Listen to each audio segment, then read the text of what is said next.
Alright, now I'm here to introduce or at least propose a new component to be included for our ventilation system. And this component is called diffuser. Yeah, and it looks somewhat like this. Okay, so this diffuser, we can just 3D print, we design ourselves, no need to actually buy elsewhere. Alright, so the reason why I thought of having a diffuser is because of the potential issues we might face in our current design.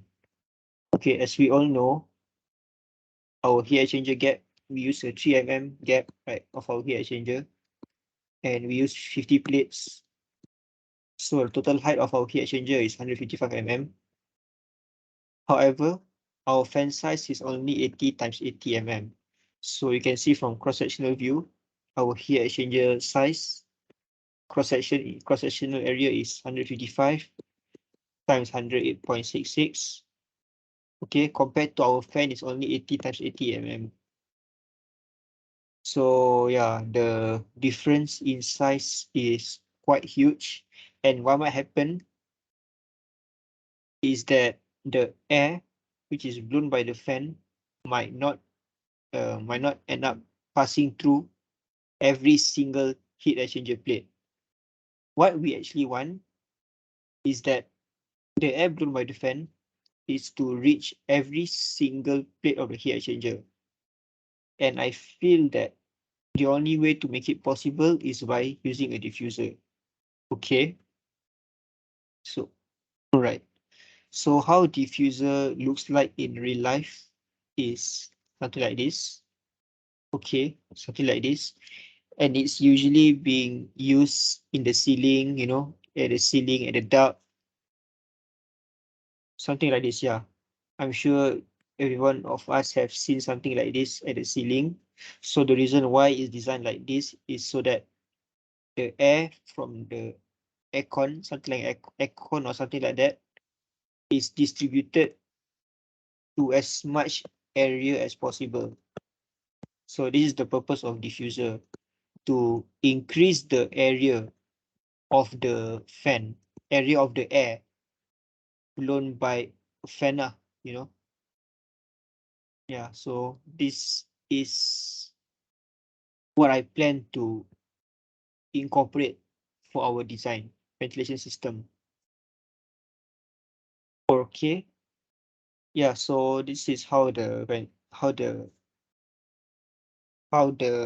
what is it again? Diffuser looks like from front view and rear view. So from front view, it looks like this, and from rear view, so this is basically the air.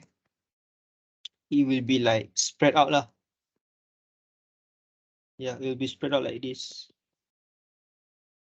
I'm sure you get the point lah. How is it designed? Okay. And I've done some basic simulation of the flow trajectory when we include a diffuser. So this scenario is when the fan and the diffuser is being placed 20 mm apart or 2 cm apart. And this fan is blowing at the maximum airflow lah, around 82.79 CFM. And around 80 mm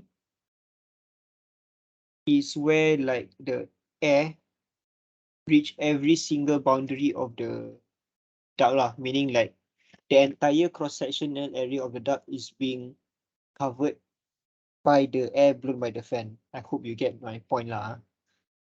Yeah. So here's from another view. Okay. So without assume we do not use a diffuser, right? You can see this area. You notice that this area, you won't feel the air blown by the fan. So this is the issue without a diffuser. So now I also did simulation. Oh, before I talk about this, yeah. Since there is a consideration to include a diffuser, we might also end up having to resize the ventilation, resize the cases a bit.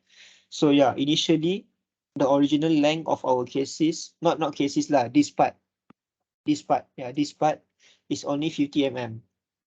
But with the inclusion of our diffuser, we need to increase the length lah to 80 mm, at least 80 mm. Another concern is something called fully developed flow. I'm still not sure what it is, and is it something really important to consider or not. But if you really need to consider this thing called fully developed flow, then the length needs to be even longer than 80 mm. So it might end up making our ventilator cases a bit too long lah. Here is another concern. Yeah. As I said earlier, I'm not sure this fully developed flow thing, is it something really important for us to consider or not? I hope not, but it might actually be important. I'm not sure about this. Okay. I've also done simulation on our actual ventilation system lah. What happens when we include a diffuser? So this is the flow trajectory with a diffuser. And as you notice, the air blown by the fan managed to pass through every single plate of the heat exchanger. Without a diffuser, you notice that this region, you see these plates and also these plates, there is only like very little amount of air which passes through these plates. Most of the air which pass through is through the center. Yeah, so this is one issue. And what you can see beside is the file, the specific file. So with diffuser, this is the file. Okay. All right. So here are the results, simulation results with diffuser and without diffuser. Surprisingly, the efficiency and pressure drop is same. I'm not sure why is it same. Okay. Yeah, I'm not sure why is it the same. So as you notice, with diffuser, the efficiency is 55% and pressure drop is 80 Pascal. And without diffuser is also around 55% and pressure drop 80%. So I'm not sure is it something that I can trust on or not, but I hope the actual efficiency might be higher than just 55% because this time the air actually passes through every single plate of the heat exchanger. Or for worst case scenario, the maximum efficiency of the heat exchanger will just be 55%. Yeah. So I'm not sure about the accuracy of this result or not. Because in my opinion, it should not be this similar, my opinion. And because you know why? Like I mentioned earlier, with a diffuser, the air from the fan could pass through every single plate of the heat exchanger. Unlike